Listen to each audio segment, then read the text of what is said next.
Butsu, Namo Vida Butsu, Namo Da Butsu, Namo Da Butsu, Namo Da Butsu, Namo Vida Butsu, Namo Da Butsu, Namo Da Butsu.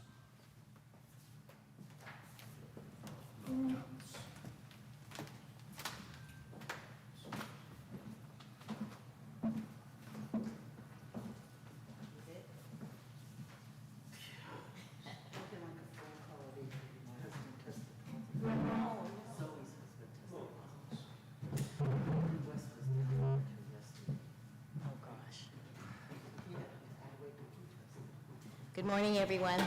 I don't think I need this. Thank you for attending this morning, and to everyone online who's viewing the service, thank you for attending as well. My name is Shelley. First, let me just acknowledge and thank everyone who made this service possible today. Kyoko Okura Gibbs for the flowers, which are actually very beautiful this morning. Our organist who always can depend on, COVID or not. And of course, Sensei and Alan Goto for helping us to stream this service. You want me to talk into it? You gotta put that down. I know, I did it not on purpose, because for 5 people, I didn't think we needed it, but. Okay, so as you know, on the first Sunday of each month, we observe our monthly memorial service. We call it the Shotsuki Hoyo, in honor of our members of the temple who have passed away during the month of September.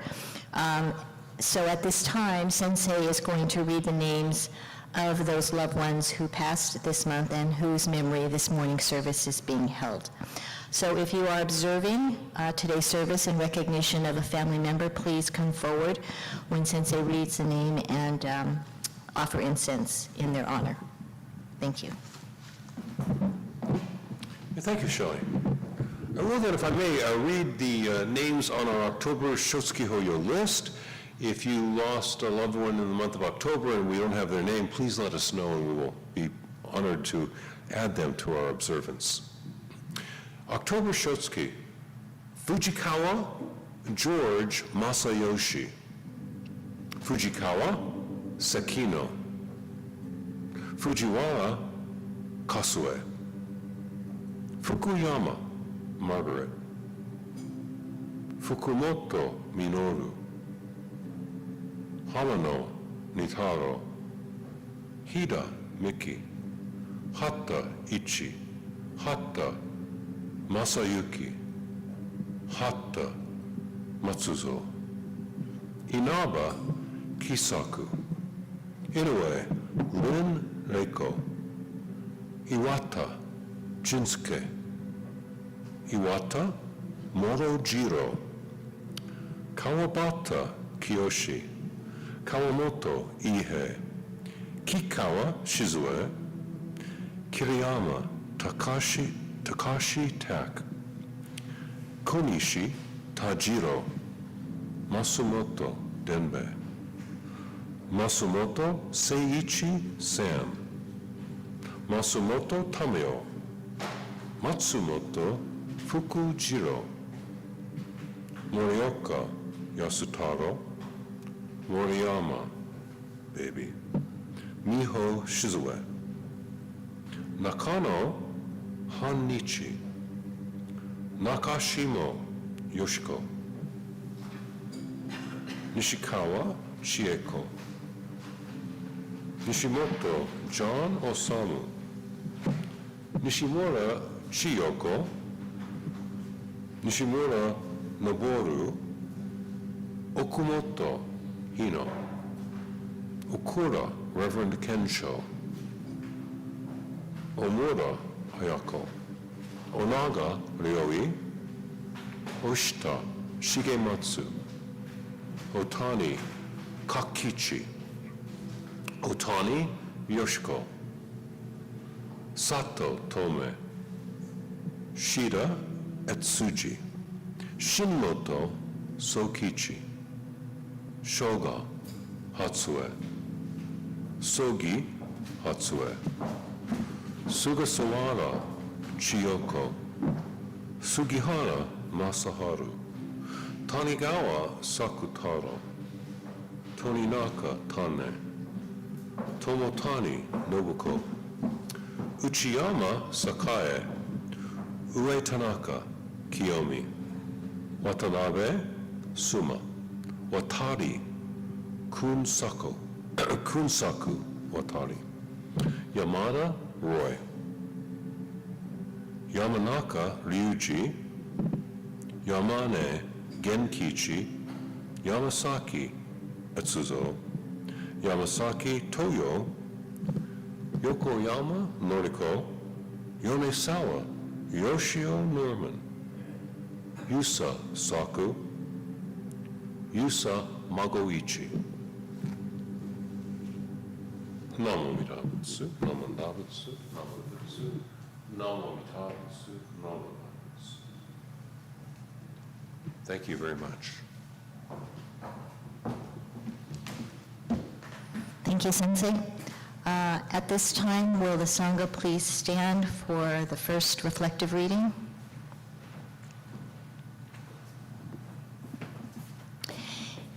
It is a common belief that enlightenment occurs suddenly, and that it is the single great religious experience in life.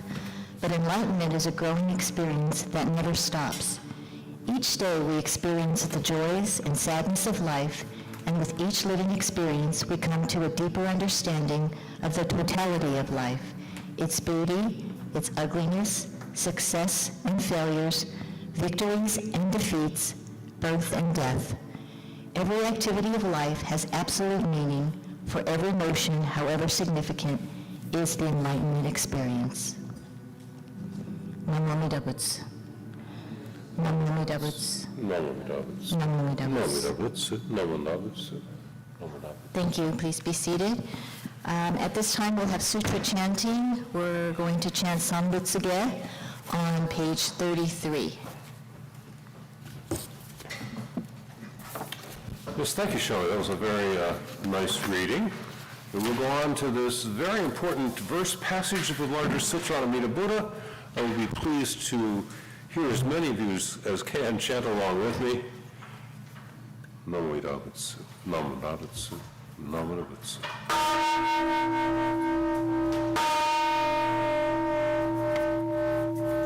Busatsu Daimyo Jukyo San Butsu Ge Kogen Gigi Ijun Mugoku Nove Enmyo Uyo Tosya Ichigatmani Shuko Enmyo Kaishtunpe Inyaku Jumoku Yorai Shogen Kote Murin Shogaku Daion Koru Jippo Kaimon Shojin Sammai Chie Itoku Muryo Ukun Kai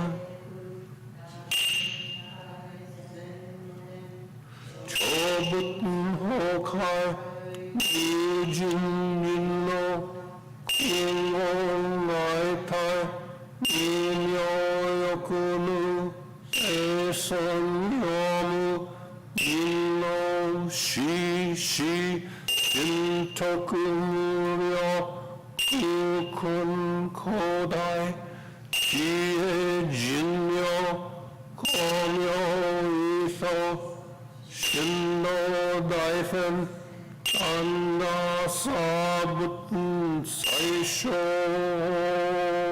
Kado Shoji Ihu Gedat Ise Joyi Kainin Shojin Nyose Samai Kie Ijo Ose Tokubutun Ugyo Shigan Isai Kuku Itha Dayan Keshi Ubutun Yakusen Nokuman Iyo Daisho 신용어자 이요 이사이 시토쇼붓 훈여구도 펜쇼 흥약구 인용어자 소붓 세카이 우후카게 무슈satno 고묘시쇼 엠시쇼코쿠 요세쇼진 인진난려 요가 사붓 고도다이치 도슈키며 도저 펴섯 코쿠녀 나연 니무토소 가톰 아이민 노닷 이사이 이쁘라이쇼 일렛 쇼조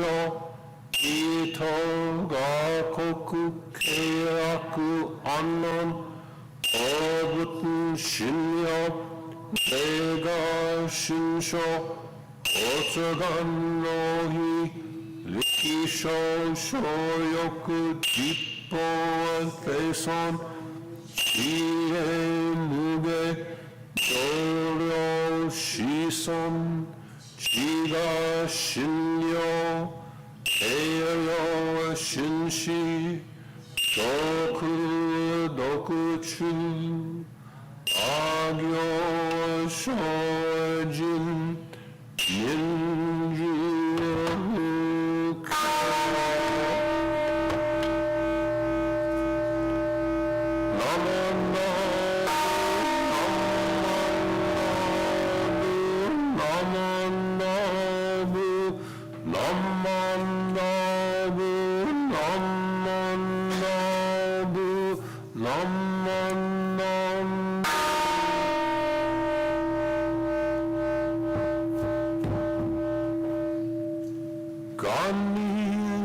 간이시구도구 요도세 이사이 노나이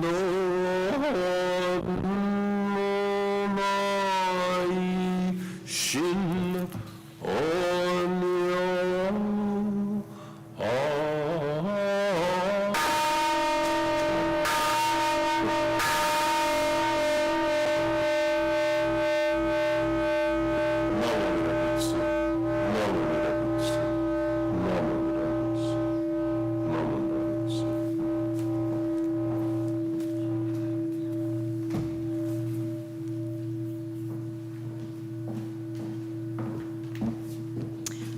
Will the Sangha please rise for Gatha Nori Miyama on page 139?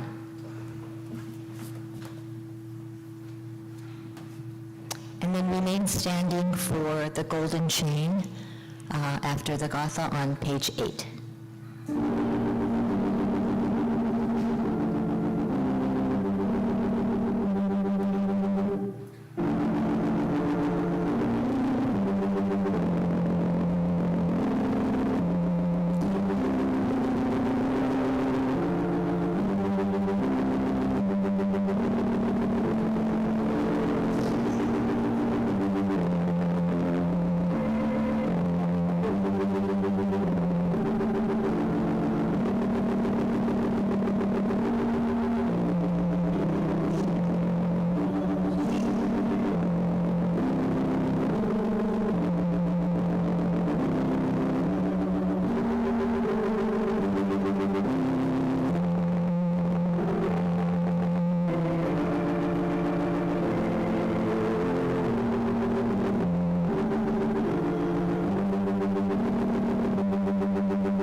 Okay, we'll do this one a little louder.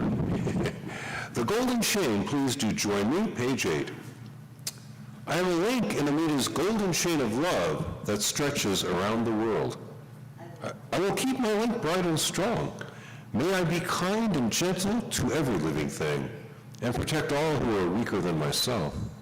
May I think pure and beautiful thoughts, say pure and beautiful words, and do pure and beautiful deeds. May every link in Amita's golden chain of love be bright and strong, and may we all attain perfect peace. Namo Tabbutsu, Namo Tabbutsu, Namo Tabbutsu. Please be seated.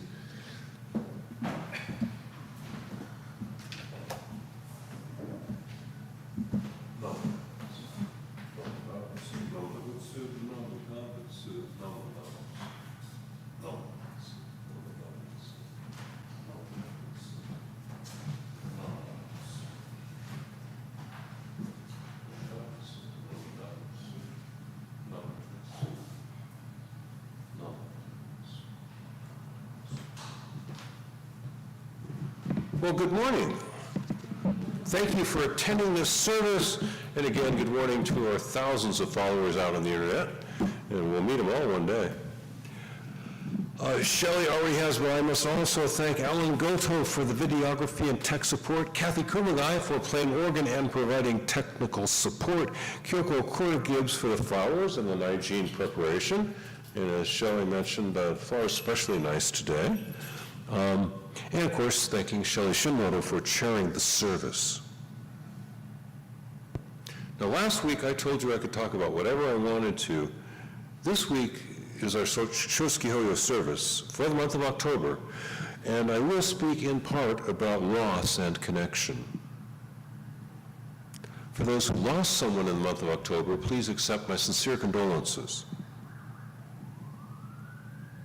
Reunion with those we love in Amita's realm is a genuine hope. This will happen, but the loss is also real. Our loss of those we love who passed before us is a genuine loss. Now, I will see my mother again, I'm sure I will, but I'll never watch movies with her and listen to her tell me all about the actresses and who they used to, what other movies they were in. That's a pleasure that I won't have again, but I will meet her again in a realm of light. My wife lost her father in October. Reverend Kansho Kura was one of the names we read on our Shotsuki list. He passed on the 7th, I believe, of October. Next month will be my mother's memorial, my mother's Meinichi. She passed on November 24th. And in December will be my father's 30th year memorial. Each year I live, there are more months in which someone I was very close to passed away. Family and close friends. So again, please accept my sincere condolences on your loss. I am sorry. I'm sorry you had to experience this. However, the loss of those whom we cherish is not the only topic this morning. Besides the theme of coping with losing those whom we love, I want to address the issues of diversity and inclusiveness. And some of you know I participated in a panel on IDIC, Infinite Diversity and Infinite Combination. This was at the Buddhist Temple of San Diego yesterday. And I do wish to share some of the thoughts and views and reports of experience from that seminar. Well, it's hard to know whether you call these things seminars or conferences or conventions, you know. This is a Tri-Temple seminar. I didn't know what that meant until Kyoko asked me, what's Tri-Temple mean? I had to think about it. It's the 3 temples in this district who are funded to do a seminar this year. That's what Tri-Temple means. So we're one of the 3. We were one of the 3 last year, and we had technical glitch or 2, but we got something out. And this year it's San Diego, and so we did this seminar, and the title again was Infinite Diversity in Infinite Combination. I will repeat some things I heard there yesterday, but I won't mention anyone by name except the ministers who mostly want to be known by name.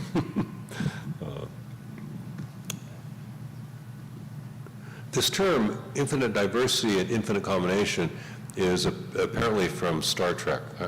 I'm one of those people that enjoys those movies, but I can't keep them all straight, you know. I'm one of those guys who thinks Han Solo is the captain of the Enterprise, and, you know, it all mixes together for me. But it's fun to watch. I have fun watching them. But that term, I'm told, comes from Star Trek. Infinite diversity and infinite combination. And I am told that that is a Vulcan colloquialism, for Vulcans. A principle. We hope that a principle we can all accept is that everyone's important. Reverend Johnny Wahara started to talk about this IDIC. What does it really mean that there is infinite diversity in infinite combinations? And he said he gave us three simple ways of drawing out what that means. And the first one is everyone is important. This is a principle that most of us accept. Everyone is important. Now, that principle also involves something that most of us accept, which is everyone is as important as me. We can accept that if we try. But as he pointed out, it's very hard when you just change the wording a little. And this also means I'm not more important than anyone else. You know, you don't want to believe it, but you do. You think you are. I think I am. I think my suffering is more important than other people's suffering unless I challenge myself. We tend to feel that way. No one's seen the sorrow I've seen. Oh yeah, sure they have. Nobody knows the troubles I've had. Everybody knows the troubles I've had and worse. But it's hard for us to admit that, and it's hard to admit that we're not more important than others. That's what we have to admit if we're going to take others as important. Every one of you is as important as I am. There's no doubt about that. It's hard to realize that I'm not more important than the squirrels and the sparrows and the blue jays out in the garden. But that's what the Buddha Dharma teaches me. They're important too.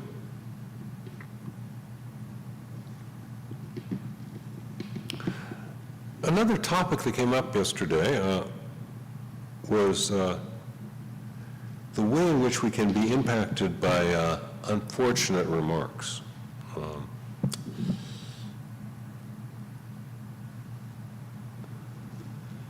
And the catch is we don't always know how to be sensitive, you know, what to be sensitive. So one of our minister's assistants, who is gay, mentioned that it hurts her feelings that nobody at the temple refers to her wife as her wife.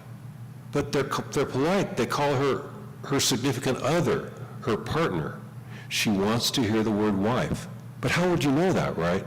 It's not your fault. It wasn't those people's fault for saying significant other or partner. She wanted us to hear wife. You have to ask people sometimes, what language do you prefer? It's embarrassing to ask those questions, but it saves you from hurting people's feelings. Who would have thought that it would hurt somebody's feelings to call their wife their significant other or their partner? But it did. It hurts this woman's feelings to hear that. She wants to hear that word wife. Why can't I have a wife just like everyone else?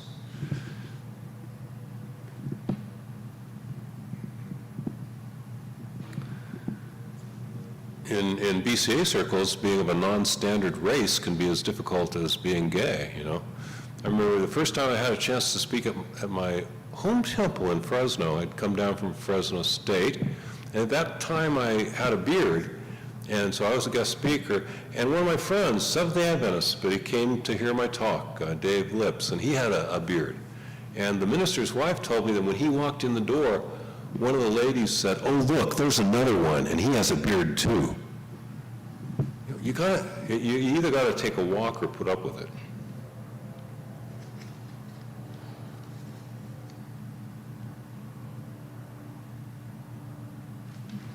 Ministers want to be known as allies of LGBTQ plus persons, and that's why I will mention Reverend Ihara's name, but I won't mention many of the other names. One of the people who came to the seminar yesterday came to Buddhism in midlife. He was in his 40s, I think, when he encountered Buddhism. And originally, his original interest was meditation. That was what first drew him to meditation. But the more he studied Buddhism and read books and tried to attend meditation sessions, he realized that as a husband, a father, and a full-time employee, he really didn't have the time to meditate seriously, that he would never really be able to cut much ground meditating. And so he encountered Jodo Shinshu and found out that it was for ordinary people, householders, as they call us in Buddhism, people with an ordinary lifestyle, that this is a way for all of us. Another one of the members who came there and joined us in midlife said that the thing that really grabbed her was this phrase, "come as you are." You know, we've all heard that so many times, but imagine hearing it for the first time. Come as you are. It really grabbed her.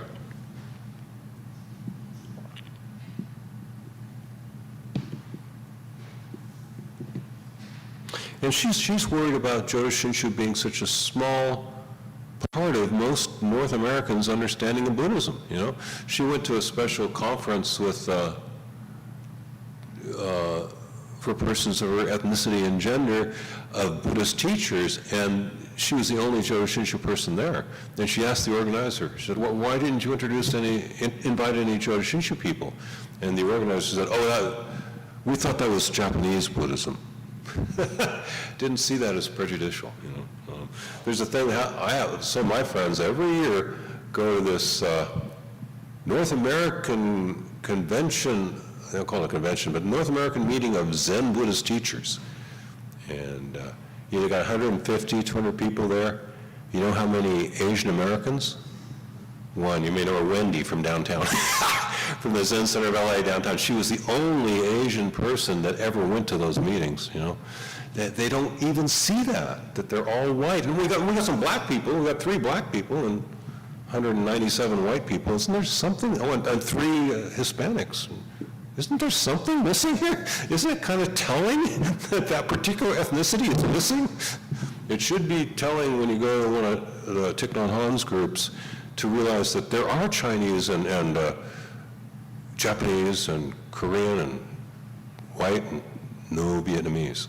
So it's a little red light there, a little red light. Doesn't mean they're not good, it means there's something funny going on.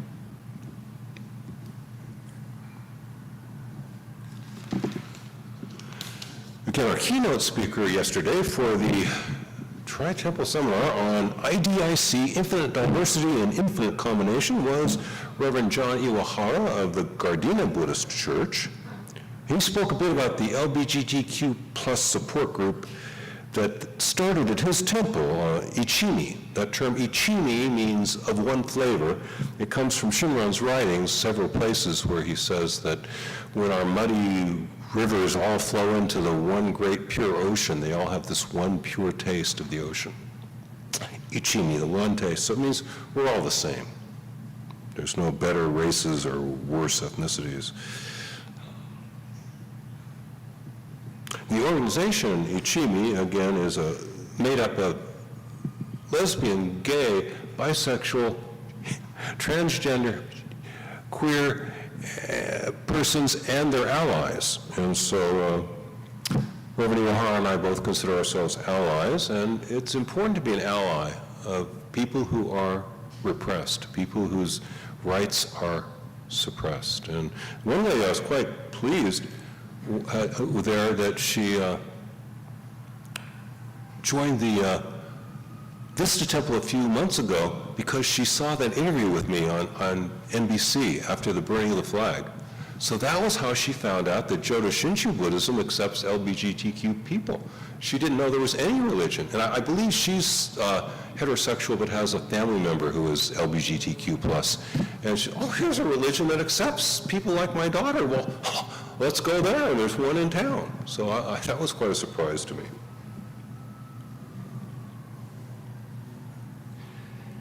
As John Sensei pointed out, it's kind of scary how few openly gay people there are in BCA. When you compare it to the statistics of people nationwide, you know, it's really kind of spooky. And as he pointed out, it's just very hard for people to come out in our organization.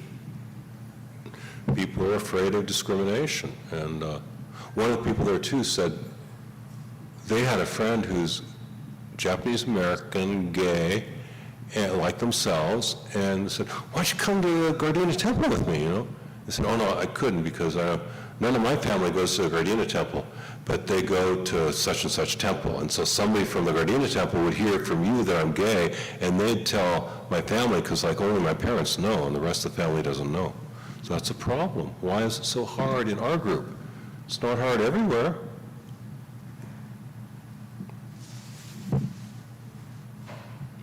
So we need to be sensitive about all these things, and we need to be aware. And sometimes you can't help it. It's like if a woman walked in, I would never have thought that referring to her companion as her partner or her significant other was offensive.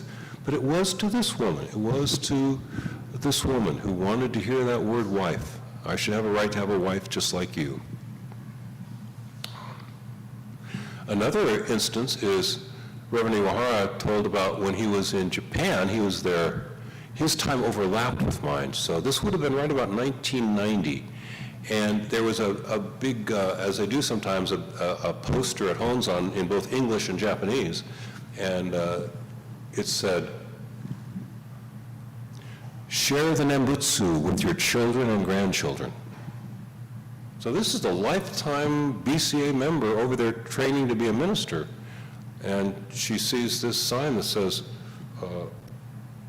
"Share the Nembutsu with your children and your grandchildren," and it hurt her feelings.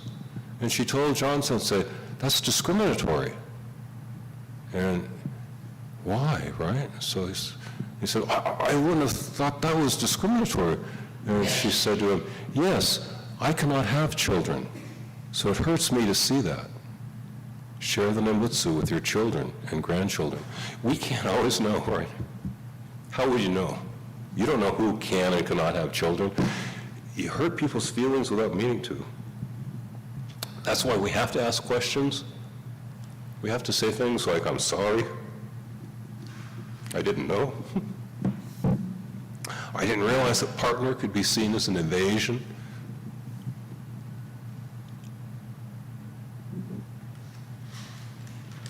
They call it microaggression when you hurt somebody's feelings kind of halfway on purpose, but secretly, and that's a big problem.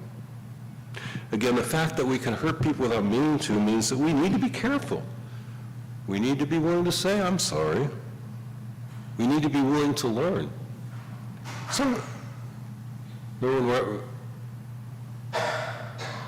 Reverend Dr. Ron Nakasone, one time I'm in his office, and I just mentioned I mean, it was St. Patrick's Day or something. I mentioned being Irish, and his response is, "Oh, I didn't know there were different kinds of white people." Well, he didn't find that a discriminatory remark, right? We have to be willing to learn. Who knew that share the Nembutsu with your children and grandchildren could be offensive and discriminatory? Well, someone who stopped to think about it might. There are insensitivities. We all have our insensitive moments, at least I do. There are microaggressions that are on purpose, deliberate actions, phraseologies designed to keep people in their place. The Federated Dharma School Teachers League National Conference about 12 years ago, the title of the conference was "Who We Are." And the conference was 100% about Japanese American history. For the Dharma School teachers and students nationwide, who we are. The minister didn't find that discriminatory. It was a big turnout that year here in LA. There were 25 Dharma School teachers who were not Japanese. I mean, who we are. This guy felt he could tell us all about who we are, and that's all about Japanese American history, and that's who we are. Sometimes it's on purpose, and sometimes it's not. Who would know?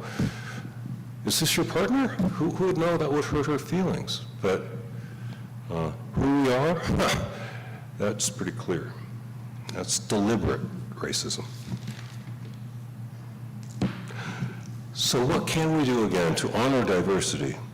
How can we become more inclusive and more sensitive? Well, we can avoid the deliberate racism of things like who we are. We can be more reflective, more careful to avoid microaggressions. I might have called this lady's partner her partner or her significant other and not thought about it, but I won't now. I will be, this is something I'm going to see a lot of, and I will use that word wife every time now, that I just didn't know. We can try to be sensitive. We could ask ahead of time, how do you prefer to be referred to? How do you prefer her to be referred to? What pronouns are you comfortable with, you know? We will still offend others sometimes. So we say things like, I'm sorry, I didn't mean to offend you. It was about 15 years ago, our older son, Sho, was on the best club soccer team in the state of Oregon. But 3 of them were in the Japanese immersion program. And there was a Japanese immersion program one day when there was a game. And I'm surprised I went. I went to the game even though my boy wasn't playing or his buddies. But I did, and our friend Ewan, at one point, they were losing. My friend Ewan says to me, we're not doing too well today without the bamboo curtain. And then he immediately says, oh, I didn't do anything, I'm sorry. Well, knowing him,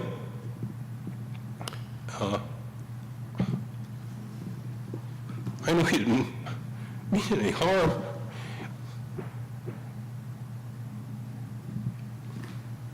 It's really kind of cute, the bamboo curtain. The 3 boys with Japanese mothers, the best middle fielder in the state, Ryan, the best defender in the state at that time, Sho, and a pretty good little defender too, Cosmo. Nobody's going to get past them and make a goal. The bamboo curtain. He didn't mean any harm.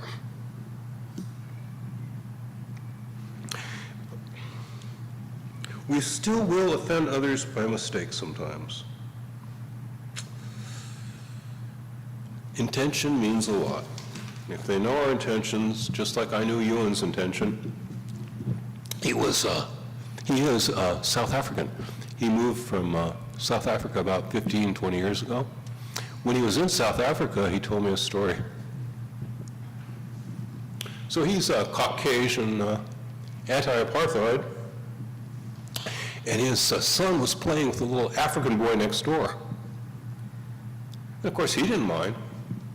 But then the boy next door, his father came out and beat him severely. And one of my friends didn't understand. He said, oh, so there's counter-prejudice too. It's not prejudice, it's fear.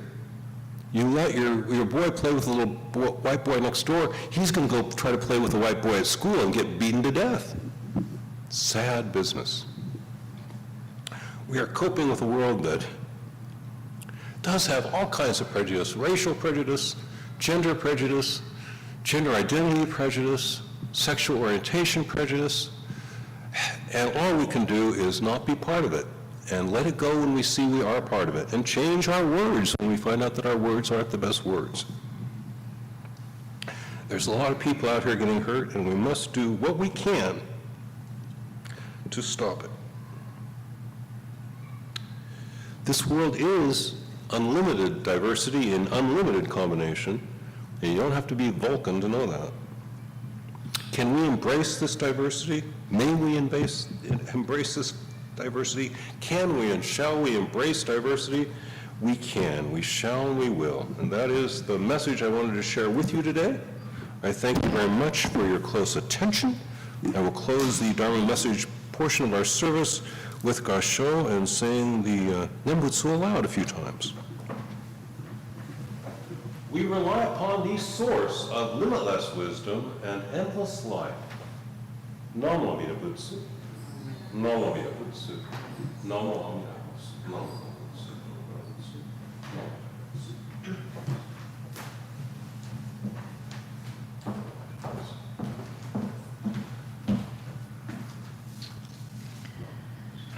Thank you, Sensei, for a very important Dharma message. Will the Sangha please stand for the last time for reflective reading.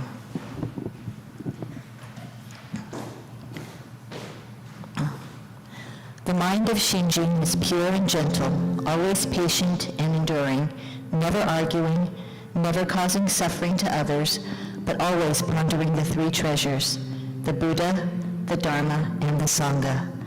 Thus, happiness spontaneously arises into our minds, and the light for enlightenment can be found everywhere. Namo Amida Butsu. Namo Amida Butsu. Namo Amida Butsu. Oh, it's announcement time. I know you have one. Who wants to go first?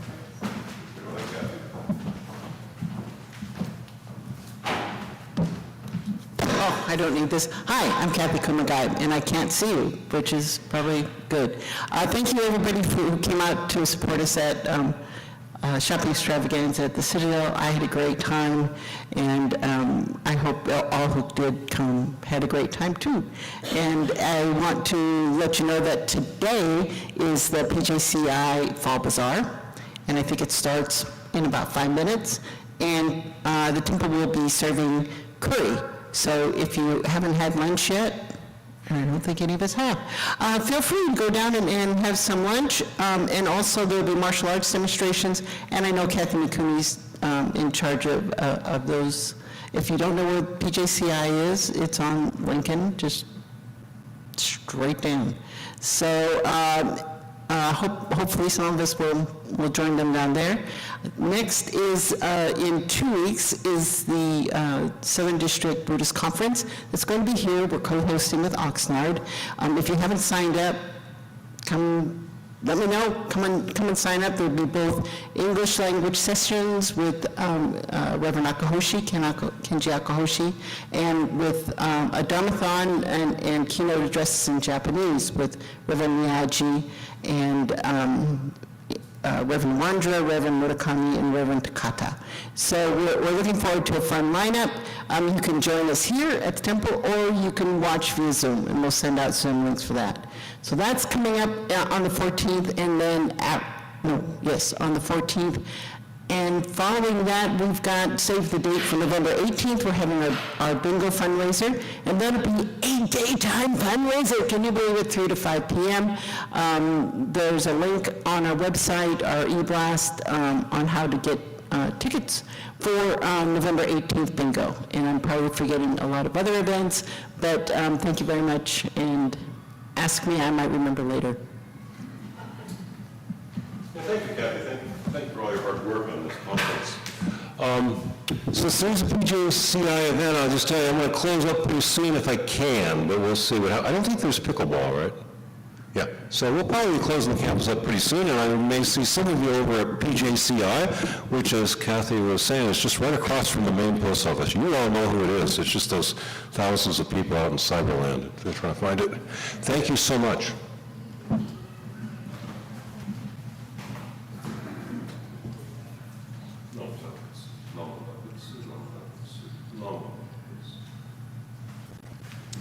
Good morning. I'm Marvin Inone, and I just want to remind people that they're having the Crystal City Pilgrimage October 26th, 27th, and 28th. It is the second time they're having an in-person pilgrimage. The first time was in 2019. And then also the Heart Mountain Local Reunion Committee will be having a luncheon at Janum on November 19th, which is the day after our bingo program here. Okay, thank you.